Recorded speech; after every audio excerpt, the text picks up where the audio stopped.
na Wetangula. Kama mnaogopa toa jambo. Maneno ya kusema Oluya 2032 hiyo ni yako. Sisi tunataka Muluya kwa meza 2027. Yani basi chaka bepanga. Ndugu zetu kutoka Rift Valley na Central, wakati wako na Weta wanamwambia Ruto atakuachia. Wakienda wakati wako na Musalia wanamwambia Musalia Ruto atakuachia.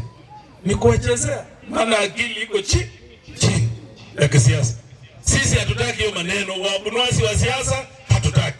Wewe Weta ukitaka 32 ngoja tutaongea 32 huko, lakini sisi na wale viongozi wako mtazamo wetu tunasema 2027 Muluya wapi? Kwa meza.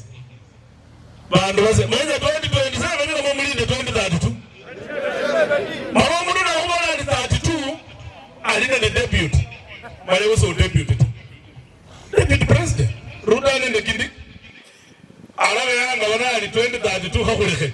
Akuleke are maraka ale deputy muka.